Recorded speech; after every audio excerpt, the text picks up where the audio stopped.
What's frustrating to me is that Israel's response to the attacks from Hamas were not compartmentalized. They were emotional. There was pride and there was ego in the immediate next steps when it could have been compartmentalized. You could have delayed your response just long enough to compartmentalize your emotions and come up with a strategically viable option for what to do next. But that didn't happen. And that's why adversaries to the US and adversaries to Israel support this ongoing confrontation between the Palestinians and Israel.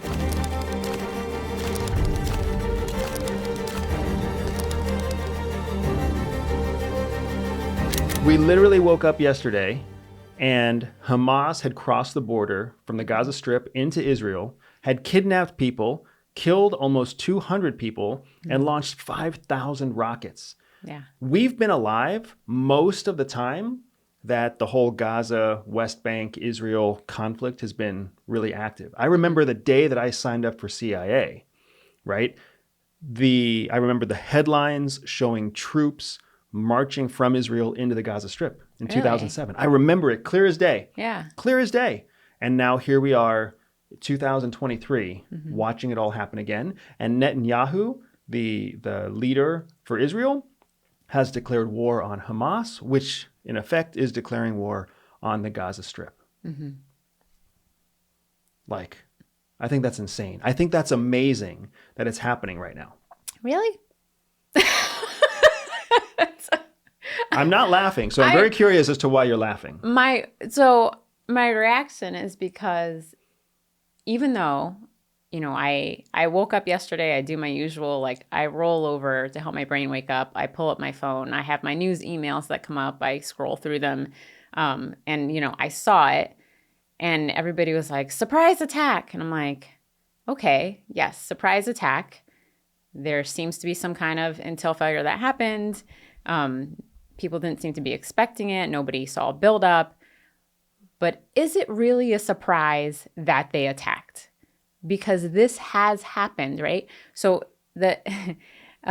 this region of the world is they talk about how history repeats itself, but normally it takes a long time to see history repeat itself, right? Like people ask about the fall of Rome and will the United States eventually fall like Rome? But this particular region is history repeating itself on a really fast cycle. That's fair. No, that is absolutely fair. Right. Right? The conflict that we've seen here predominantly, though, looks like rockets. True. And hundreds of rockets. Right. Not thousands of rockets. So a boulder, right? A boulder incursion at this point. And the coordinated effort of this attack is nothing to be flippant about, right? No, and flippant is the way not. that I'm interpreting your behavior right now. Of course. Right? Because what you had was an organized attack. They blasted holes in... have you seen pictures? I have. Unbelievable. Yeah. Like, it makes the wall that we're talking about in the United States, that we talk about building on our southern border, it makes that wall look like a pittance. Right. It makes it look like a chain link fence. Right. Because the wall that actually exists between Israel and the Gaza Strip is a giant, thick, concrete wall. Humongous wall. Yeah. With a moat, for crying outside. It's insane. So the fact that they blasted holes in the wall, incurred hundreds of gunmen. Now, it's only hundreds, which might sound like a lot until you think of a true invasion is tens of thousands of troops usually. So it's not a true invasion. It's an incursion across a border. But these gunmen crossed through blasted holes in a wall to kidnap Israelis and take them back into the Gaza Strip. Now, again, like you said, history repeats itself. This isn't new. Yep. But they launched 5,000 rockets as a cover to distract the Israeli Defense Force.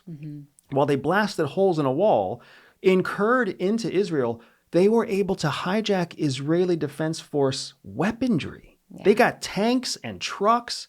My gosh, this was legitimately a full-scale incursion of an advanced level that took coordination, it took money, it took intelligence, it was mature. And the fact that the Israelis were caught totally flat-footed, so flat-footed that their knee-jerk reaction was to declare war, that is a major, major development. In my opinion, is it history repeating itself? Yes, to your point. Yeah. But at the same time, it's significant. Right. I don't think it was an intelligence failure. I don't think we have enough information to know if it was an intelligence failure. Yeah. But it was absolutely a successful, coordinated surprise attack by a force Hamas is known and recognized worldwide as a terrorist organization. They're also the legitimate leadership in the Gaza Strip. Yeah. So it's all messed up. It's such a departure from what we even can comprehend in the United States, right?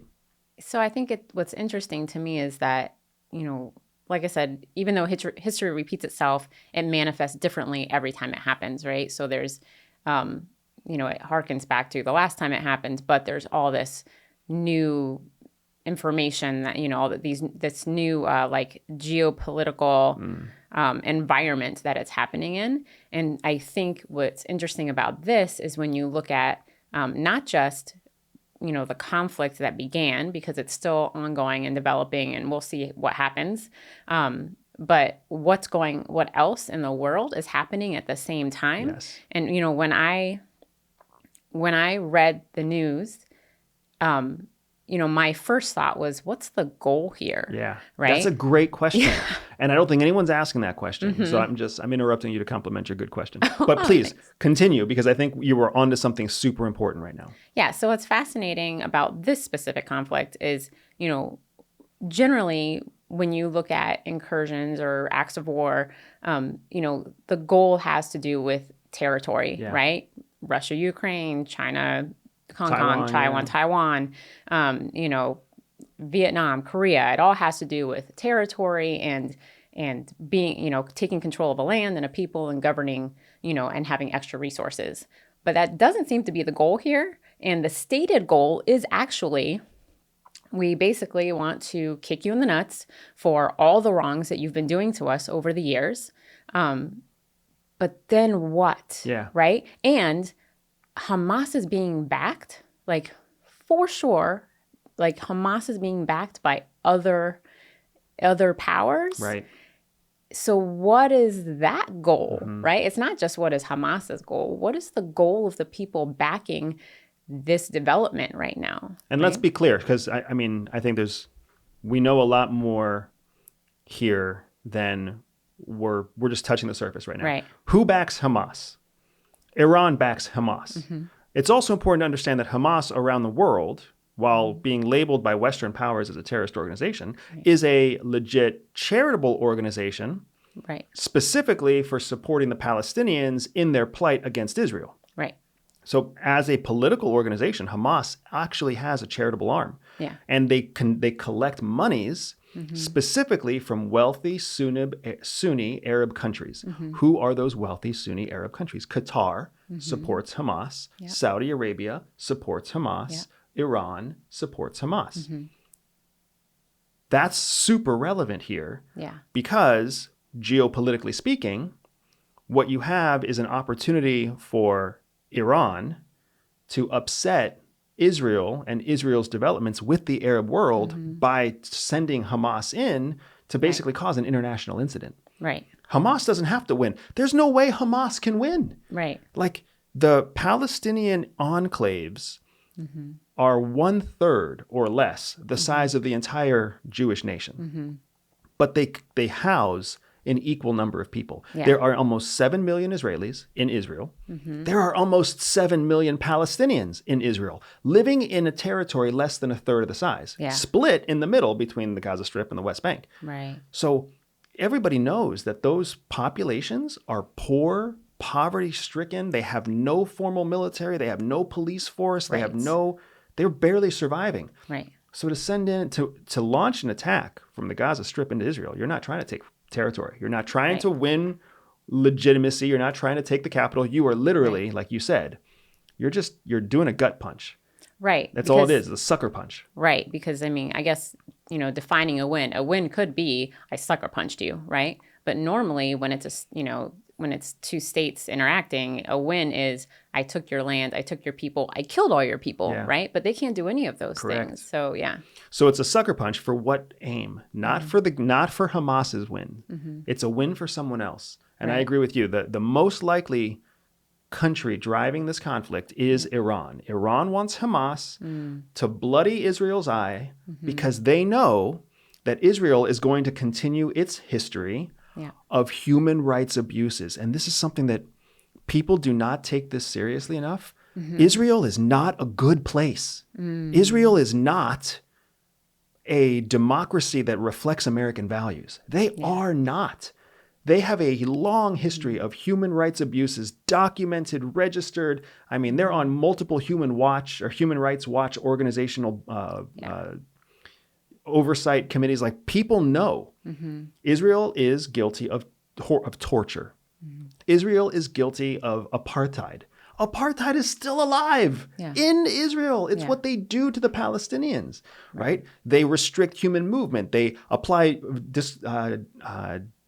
segregation. They apply, they intentionally use different laws and a different legal system and a different policing unit when they deal with Palestinians versus Israelis.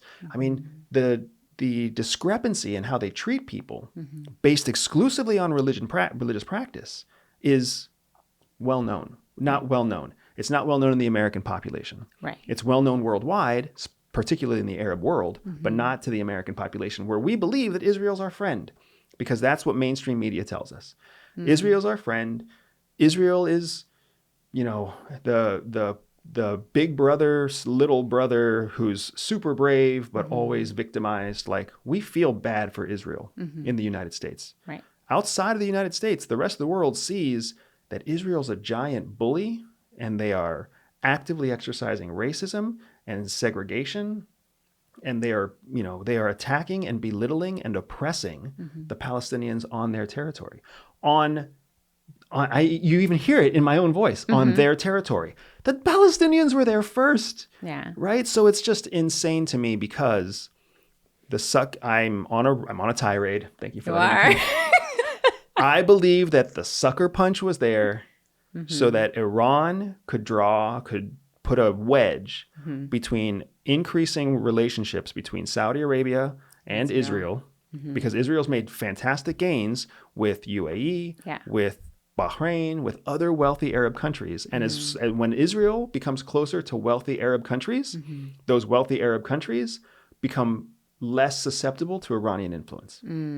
So Iran wants to drive a wedge between the Saudi-Israeli partnership, and they know that they can do that because they can count on Israel to commit a bunch of atrocities and human rights violations against Palestinians in response to this attack. And Netanyahu is absolutely playing his card right now by promising vengeance. Vengeance is another word for we're going to go in, kill civilians, blow up residential buildings, and the whole world is going to see that we commit atrocities in the name of our religion. Right. And I think, the unfortunate thing is that the West has a huge role in what's happening now, because we essentially created this problem, right? After World War II, nobody wanted to take the refugees that were coming out. The Jewish refugees, right? I don't think they wanted to take any refugees, but they were majoritively Jewish. And the Western powers were like, what can we do with all these refugees? We don't want them on our soil. And so I'm fairly certain the UK had land, had colonized, that part of that area. And we're like, you know what? We have some land. It's, historically, we can argue that it's theirs. We'll just kind of move the people that are already there. We'll plop them there, and they'll be great, and they'll thrive and have their own country. And we will support them because we're not going to take them. Right. So then we put this group of people basically in like a den of lions, right? We're like, here's all this land for you that historically belongs to this other group, or but we're going to push them out. Arguably, it belongs to a number of groups, right? I mean, if you look at the Bible, there are a number of groups that land has belonged to over time. So, but we'll make this yours, and this is for you. And then they were surrounded by people, other countries that hated them. And so what was their reaction? The reaction was to build up these giant walls, to create these amazing defenses, to, react in a way where because their lives had actually been at risk. I mean, they were the Holocaust wiped out millions of Jews, right? Like, they were in a place where they were like, never again. You even stick your toe over the line, and I am going to punch you in the face so hard, you never want to come back. Correct. So that is the reaction that they have built up over time. And I'm not saying it's right to commit human rights abuses. I absolutely have disagreed with the way it's been handled, because all it does is create this cycle of violence where nobody ever, like, there's never forgiveness. Right. It will never cease, right? People will continue to suffer on both sides. What is, and my, here, my liberal again, right? My heart is like, what is the point of this? Yeah. I understand you're suffering, but all of you are suffering now and you're causing it. Right? And that's what's so sad is you're exactly right. The Palestinians are suffering. The Israelis are suffering. Yes. And the truth is, when you look at the conflict objectively, nobody's winning. No. Like everybody is losing. Right. And their responses are painfully predictable. So predictable that an outside aggressor like Iran can essentially throw a few $100,000 towards Hamas. Yes. And they can create an international incident on command. Right. Because it's so predictable how Israel's going to respond. Meanwhile, I'm sorry, but meanwhile, Netanyahu and the conservative base that's running Israel right now, they have painted themselves into a corner where they have no choice. Yeah. Even if he wanted to come out and say, "Hey world, we believe that this was a coordinated attack that was executed on behalf of this country to do this, to separate our people and to drive a wedge, and we're not going to let that happen." If he were to do that, his own internal hardline conservatives would oust him. Just like, again, speaking of timing, I don't think it's any coincidence that we just ousted the American Speaker of the House within days of this conflict, kicking off. Right. We have just neutered our own ability to approve funding for our allies militarily by kicking out our Speaker of the House. Right. And we're in a continuing resolution that just barely passed 7 days ago. Right.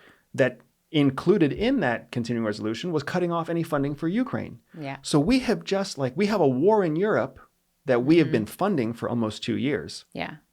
And we just terminated our own ability to fund that war. And then Hamas incurs into Israel and Israel declares war on the Gaza Strip. And what is America going to do? Right. Are we going to pass an executive order that funds Israel, that goes against what the people have wanted and violates our continuing resolution in the lead up to an election year? The timing is so painfully brilliant. Right. It shows you this was not Hamas just waking up one day and being like, we need to cause some trouble. This was coordinated and planned carefully by an intelligent American counterpart, like an intelligent, I'm losing my vocabulary, I'm so angry, right? A foreign aggressor of some sort contributed to the planning and execution of this. Right. And it's somebody who is paying attention to the vulnerabilities that are visible in the various governments, right? So, Israel and Hamas have glaring vulnerabilities that make them susceptible to manipulation, right? So whether or not, and, part of manipulation, if you do it the right way, the person doesn't even know that they're being manipulated, right? They think it's their idea. So maybe Hamas is like, this is a great idea. We definitely we're pissed off. Like, let's do this. But it could be somebody else's hand guiding them like, you need to do something about this, whatever. And we're just going to wait for the right time, right? We'll give you these resources. We're just waiting for the right time. And then somebody sees America's vulnerabilities shining on, right on the stage, right? And then they take action. That's how intelligence works, right? Intelligence is people paying attention to vulnerabilities so then they can manipulate and have the unfair advantage, right? So I think you're totally right. Can you define vulnerability? Because I want to make sure that everyone who's engaging in this conversation with us understands the terminology that we're using. So what is a vulnerability when you use the word vulnerability? So a vulnerability, in my mind, is a pain point that can be used by somebody else to essentially manipulate you and get you to do something that they want to do. Correct. And a vulnerability can be anything. Yeah. In essence, a vulnerability is a leverage point. Yes. That you can use against someone to do something that is not in their own best interest. Yes. That's what a vulnerability is. Yes. So whenever we're manipulated by our parents, whenever we're manipulated by abusive boyfriends or girlfriends, whenever we as spouses manipulate each other, when you make me feel guilty about not taking out the trash, what you're doing there is you're leaning on a vulnerability. Yeah. It's an area where you can lean into me to get me to take some kind of action that is not in my best interest. Right. That is exactly what happened here, right? The action that Hamas took is not in their best interest. Right. Somebody used a vulnerability to get them to take that action. And now Israel is responding in a way that is not in their best interest. Right. But it's predictable because somebody else understood, like you said, the vulnerabilities on both sides. Yes. The only way to shore up those vulnerabilities is to acknowledge them, Yes. communicate them, Yep. and then intentionally take an action that does not execute, right? That's not what we're seeing right now, right? Yeah. Instead, what we're seeing is hundreds of Palestinians dead. Right. Like Israel is running air raids, dropping bombs on residential buildings. Yeah. I mean, come on. That is not how you win the popular support of the world, by dropping bombs on residential buildings in a poverty-stricken section of your own country to further oppress and repress the people who are an ethnic minority who you treat with discrimination as an ethnic minority. That's not how you win a war. That might be how a conservative base and, hawkish military leaders tell their own people vengeance has been served. But that's not how you actually demonstrate to the world that you are a responsible democracy. It's not how you do it. If they care, though, because there's an assessment being done by somebody right now. Yeah. And this entire time, there's somebody assessing what's going to be the blowback of every military decision that's been made, right? And it might not even affect the decisions that are being made by the military, but it is affecting somebody who's like, okay, this is the blowback we expect, and this is how we're going to manage that. Yeah. And if it's not too horrible, nobody's going to say anything to a general anywhere. Right? So here's what kills me. What kills me is that, I absolutely sympathize with the Jewish plight. Yep. Worldwide, forever, absolutely, right? And I understand the close relationship that the United States and the responsibility that the United States has to support the Jewish people. Absolutely. Yeah. After having lived in a Muslim country with my family, I also understand the Palestinian plight. I mean, it's not until you spend time with Muslims and you hear them talk about Palestine and you hear them talk about, Islam being repressed in their own religious center as well, that you start to understand that their point of view is very similar to the Israeli point of view. Yeah. It's incredible how much these two groups have in common. And yet when it comes to the actual borders where they collide, the clash is intense. Layer on top of that the rule of law, and that's when it starts to fall apart. When you layer on the rule of law, you start to see that nobody has such a significant plight that they earn the right to discriminate and repress another group based exclusively on their ethnicity and their religious beliefs. Right. So I'm sorry, that's just where the facts lead. It's unfortunate, but that is where the facts take us, and that's the truth of what's happening in Israel. Yeah. So as long as Israel and Palestine allow this continuing issue to bleed, right? This cancer to continue, they're going to leave themselves ripe for manipulation from outside parties. Right. Because in this, the thing that gets me is that Israel was making such incredible gains seeking cooperation and diplomatic recognition across the Middle East. And now that is going to come to a screeching halt because their relationship with UAE, their relationship with Bahrain, their relationship with Saudi Arabia is all contingent on them treating with humanity and fairness the Sunni Muslim population that exists in Palestine. All three of those countries are some of the strongest supporters of Palestine. Yeah. So the longer this war lasts, the longer that Palestinians die, the more Israel is at risk of ostracizing itself from all the benefit, all the gains that it's made with the Arab world in the last 3 years. Yeah. And Iran knows that. And Iran knows that a fractured Sunni population, a fractured Khaliji Middle East is beneficial to Iran because it gives them the grounds that they need to spread Sunni Islam and to spread their Red Crescent and increase their influence, which is why they use groups like Hamas. Hezbollah has entered the fray.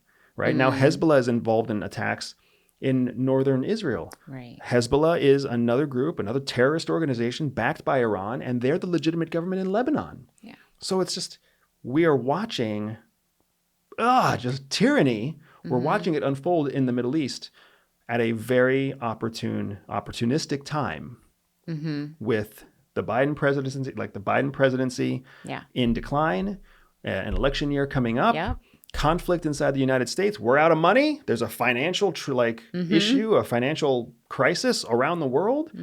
And this is exactly when extremism is at its best, right? It flourishes when civilization is distracted. Yeah, I think it is interesting if people are paying attention to, global politics and global, economics, and then they view events like actions that China takes, actions that Russia takes, actions that, Hamas is taking, through a broader lens of what is going on everywhere else, then it really does help you understand. And I think you're getting closer to what analysts do at the CIA, right? You're better able to predict that this is a riskier time right now, right? Because creates opportunity, like all these other things happening, create opportunity for somebody to come in and do something when the rest of the world is vulnerable. Yeah, we had a friend come up to us recently who is Jewish and has friends in the IDF who are reservists who are now being called into action. Right. And that friend came to us and asked us, because they were very upset. Yes. Very upset. And I think that what they were hinting at is that their intent they were considering volunteering for the IDF from here in the United States. Jumping on a plane. I think they even told us the plane tickets were $800. Yeah. Yeah. They were ready. They're like, I can go right now. Right. Yeah. Jump on a plane, fly to Israel, pick up a gun and start fighting, or pick up whatever the IDF told them to pick up. That was where they were coming from when they approached us. Yeah. And they essentially asked us like, hey, what does CIA teach you to do when the people you love and care about are at risk? Right. Yeah. And I thought it was a really fascinating question because we have been in those exact situations where, on a much quieter scale where, a fellow officer of ours, we knew they were out in a dangerous place on a dangerous mission, and you don't hear from them for possibly, weeks at a time. And the whole time you are personally worried, but you have a job to do. Right. And, the way that we handle it, and I've talked to other, we had a friend who's, was Delta Force, and I asked him the same question because I was like, you are out there like your buddy is dies right next to you. Like, how do you handle that? And he had the same answer that we use, which is compartmentalization.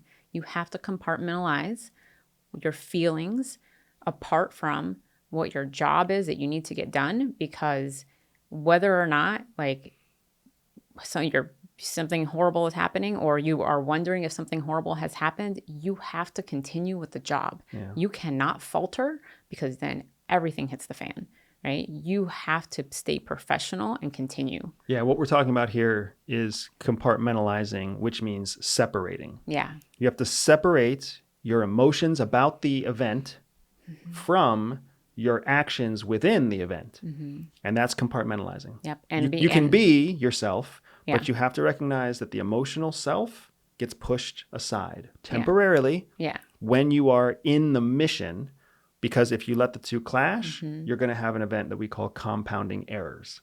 Right. Which is the same thing our Delta friends have talked about, right? Yes. And compounding errors means that your emotions influence your professional decisions. Yes. And then you don't make the best professional decisions, which then lead to more emotions that lead to more impact to professional decisions, and you end up being suboptimal in both.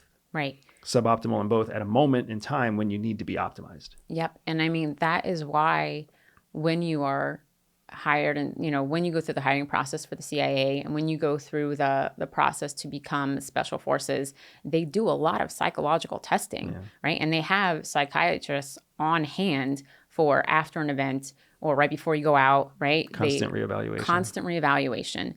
Because they need people who are able to, when you say separate, it's not just like, I'm going to, it's not like, everything's on a table and you just shove it a little bit to the side. No, compartmentalization is like you take those feelings and you shove them into a locker and you spin that lock and you don't see them anymore, right? And you know that that locker's there. And when you're all done, you can go back and you can unlock it and you can open it and kind of deal with what's going on there. But you, like, that is gone. Like, you have to not feel those things or see those things so you can really focus. Because just like you said, if you don't focus, then your job doesn't get done. If your job doesn't get done, worse things happen, right? Other people suffer. Yeah. It reminds me of the FBI negotiator that we worked with, where she was the lead negotiator in a hostage negotiation in Southeast Asia, where Americans and Canadians, and I think French, were all being they had been kidnapped and detained by some sort of extremist group. And she was on the phone. I want to say she was actually on a cellular phone, like on a satellite phone with the head of the group. And the group was making demands, and she was trying to ask for time to fulfill those demands. Right. And then she heard gunshots. And then the leader got back on the phone and said, 2 Americans are dead. Fix it now. Right. And like, to hear her story, it's a chilling story. Yeah. Because she had to leverage what she could leverage to process through what her options professionally were. And then she was there for, I think, another like 48 hours negotiating. Yeah.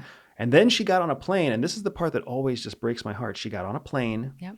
And it wasn't until she sat down in her coach class seat for an international flight back to wherever that it struck her finally that she could process. That she could start the processing. Yep. That and what she believed was that she had contributed to the death of 2 Americans. Right. In her role as an FBI agent. Right. And then she just bawled. Yeah. But that's, as heartbreaking as the story is, what a professional. Yeah. Because had she not been able to compartmentalize that in the moment, Yep. had she bawled on the phone in the moment, who knows who else would have died? That whole operation would have turned out differently. Yep. If she had lost her focus because she had let her emotions get in the way, that would have been a completely unsuccessful negotiation. Yeah. Right. And in truth, there's probably nothing she could have done about the 2 lives that were lost. Yeah. Because you're negotiating with terrorists, right? But yeah, absolutely. Like, she was professional enough and trained enough and had the right mindset that she knew she had a job to get done, and she just had to wait, because you have to process the emotions, right? It's not like you compartmentalize forever. You're not locking it away in a safe and dropping it to the bottom of an ocean, right? Yeah. It's in a locker. You have to get to it later. You have to, right? But not in the moment. So essentially what we have here is, that was the guidance we gave our friend. Yeah. Was, hey, you've got a job to do right now. Right. And jumping on a plane to fly to Israel, to be close to the people you care about, is actually not going to help them. Yes. Because you are untrained and you are a liability. So once you land on the ground in Tel Aviv and pick up a gun or pick up whatever you're going to pick up, now all of the people that you care about who are in Israel, they didn't have to worry about you. Yes. When you were here in Florida. Right. But now they have to worry about you because you're there in Israel. Right. And that's going to distract them. Yeah. Like, we talk about victims and volunteers at CIA. Volunteers are people who put themselves in harm's way. Right. For whatever reason, they do it intentionally. If you are part of the IDF, if you live in Israel, if you choose to exercise your right as a Jewish citizen to be part of the homeland, you are volunteering to protect the homeland against exactly this kind of threat, which has been persistent for decades. Yeah. You are a volunteer. Right. You are not a victim. Yeah. Right? Victims are people who have violence forced upon them from a position of expected safety. Yeah. That's a victim. That is not what's happening in Israel. So I applaud anybody who wants to support and protect a victim. But when somebody is a volunteer, you have to trust the volunteer. You have to trust their intentions. You have to trust their training. You have to trust their purpose. You have to trust their values and let them execute what they were there to execute. That's exactly how we were taught to compartmentalize. Yeah. People volunteer for the war zone. People volunteer for dangerous places. You and I volunteered for dozens of dangerous operations. Yeah.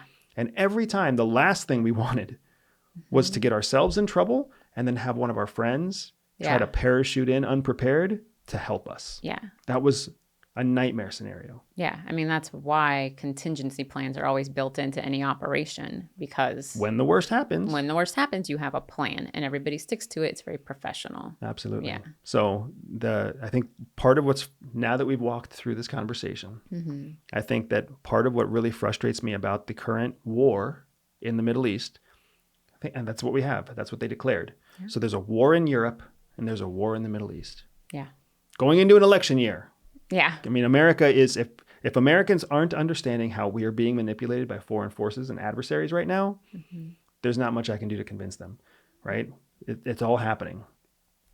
What's frustrating to me is that Israel's response to the attacks from Hamas were not compartmentalized.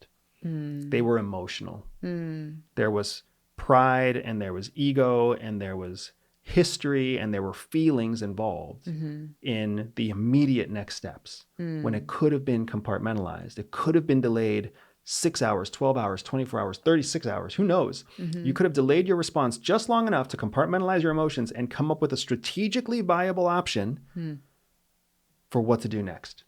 Yeah, that's interesting. But that didn't happen. Instead, it was knee-jerk, and that knee-jerk was predictable, and that's why adversaries to the U.S. and adversaries to Israel support this ongoing confrontation, this ongoing cancerous infection that exists inside the Israeli landmass between the Palestinians and Israel. And it benefits bad guys for that conflict to continue. It does. And right now, bad guys are the only ones winning. Because the Israelis aren't winning, the Palestinians aren't winning. Nobody's walking out of this better than they were Saturday or Friday night, right?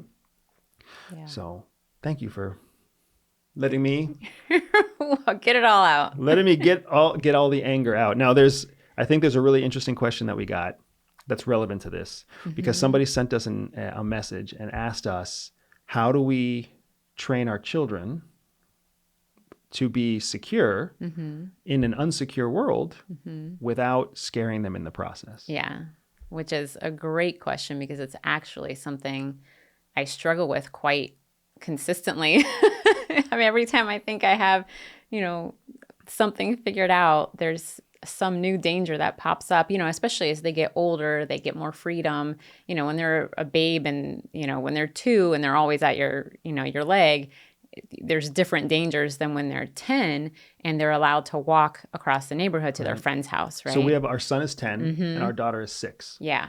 And we absolutely, you and I think more than most people, agree that we live in a very dangerous world. Yeah. I'm not paranoid about our world. I am. Unfortunately, and that's part of my struggle. But I very objectively recognize that we live in an unsafe time. Right. An unstable time. Yeah. So we have to impart certain skills and certain behavioral practices on them. One of the first things that jumps to my mind that I'm very proud of with our kids is that they don't answer the door.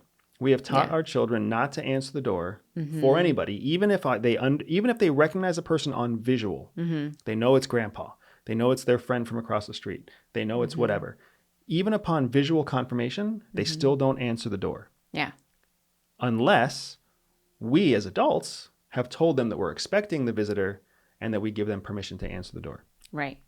The only exception to, it's not an exception. The rule that we have for when they can answer the door is when we leave and when we come back to a locked door, we have a code word. We have a passphrase that we use so that when the children look out the window or when they ask through the door, who is it, we give them a passphrase. Right. And they know that only mommy or daddy knows the passphrase. Right. Or only mommy or daddy would have sent someone to the door with the passphrase.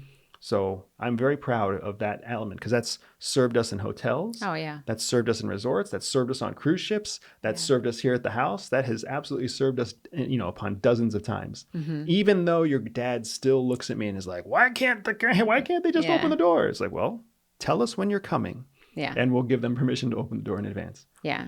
And one of the techniques I've been using, which I think has been fairly successful, is when I've chosen to focus on the safety skill and not on the story that's going to scare them into using the skill, if that makes sense. So I will think of, what's the thing that scares me that's going to happen? Because I know better than they do, right, from experience.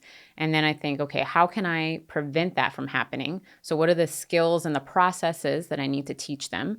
And then I make a plan to teach them and then drill them over time, but without quite saying, you know, don't do this because you might get kidnapped and raped, right? I've never said that to the children. We actually have one of their friends who lives in the neighborhood. She's 8, and she actually a couple of times has said, you know, I don't like to walk home alone because somebody might kidnap and rape me. And so clearly her mom has drilled that into her, because she says it fairly often. Like, she is terrified of that happening to her.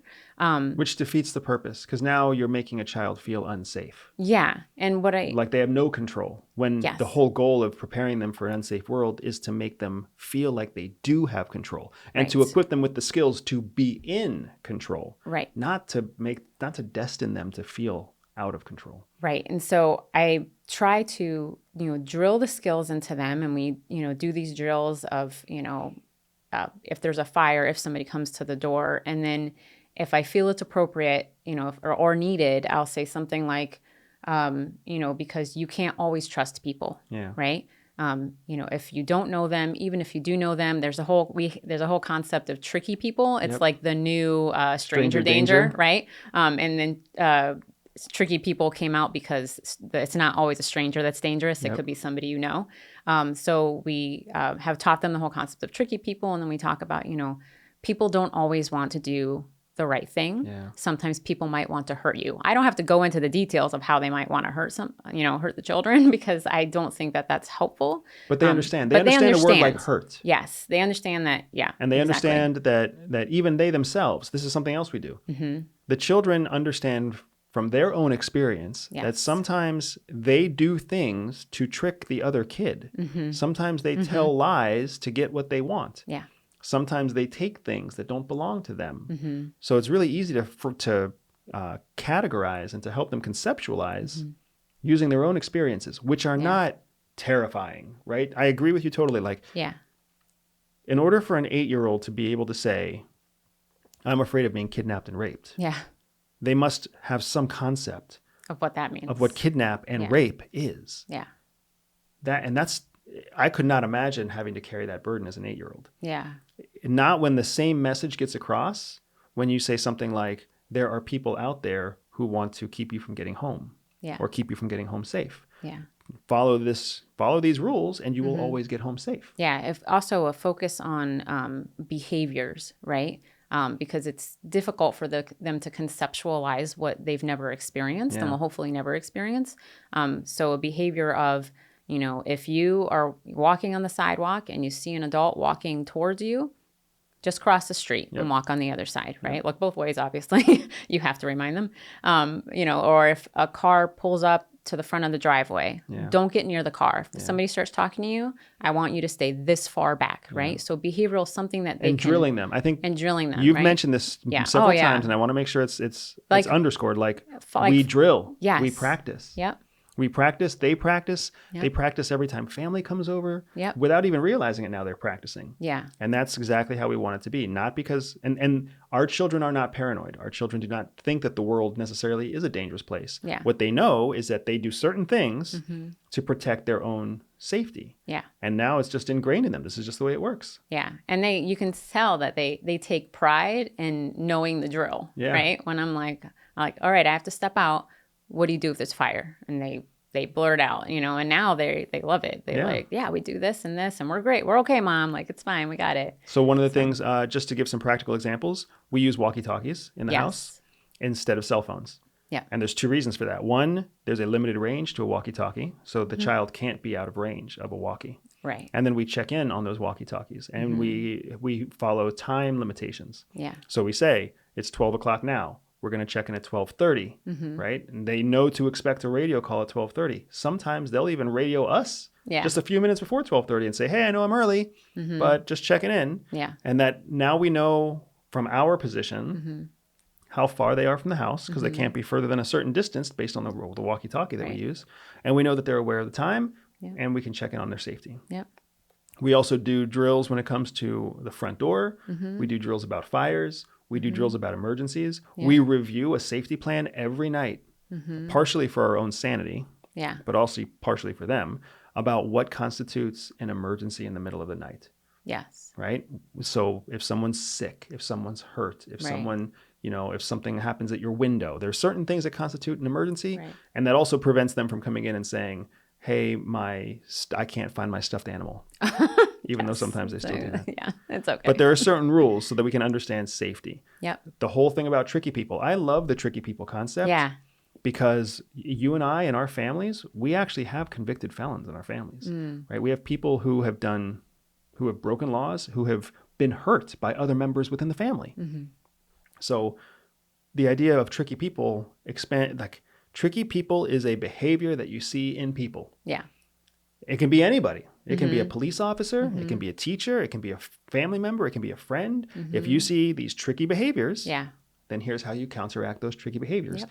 Things like candy, things like money, things like getting in my car, things like coming into my room. They understand these tricky things. Things like secrets. Things like secrets. We have an absolute rule of if anybody says this is a secret, including us, you say something right away. There are no secrets. Yep. Zero. That's a bad sign. That's a sign of a tricky person. I remember when I tried to give our son like a chocolate and I didn't want to give one to our daughter. Oh, I do remember. Do you remember that? Yep. It was just a few months ago. And I was like, here, you can have these 2 Hershey's Kisses. And he was like, what about a lie? And I said, no, Sina, let's just keep this a secret between us. And then he looked at me and he was like, Daddy, tricky people say keep secrets. And I was like, oh, you are so right.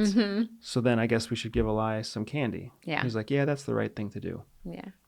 Right? Convicted by my own best practices. Yeah. But it was brilliant and I was so proud. And he's exactly right. Right? I was wrong to say, let's keep this a secret because that's not what we're teaching them. Right. We're teaching, which is kind of funny when we're 2 former spies trying to tell our kids not to keep secrets. But what we really mean is don't keep secrets within the unit. Well, and you have to remember their age and where they are developmentally, right? I mean, when they are 18, I can have a more nuanced conversation about secrets and white lies and gray areas, right? But at 10 and 6, we absolutely aren't going to do those things. And then I just want to mention, when we're out, there are some rules we have where, like we go to Legoland or we go to a museum or whatever, and we have the rules about we have to be able to see each other. We always pick a point, a meeting point. So if we do get separated, we know where we're going to be standing looking for each other.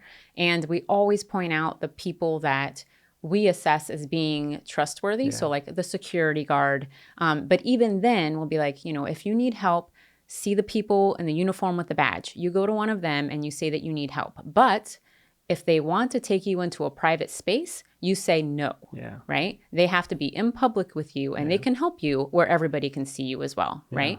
So we do little things like that every time, right? They forget. So every time we go to a museum or theme park or whatever, we make sure we do the drill, right? Absolutely.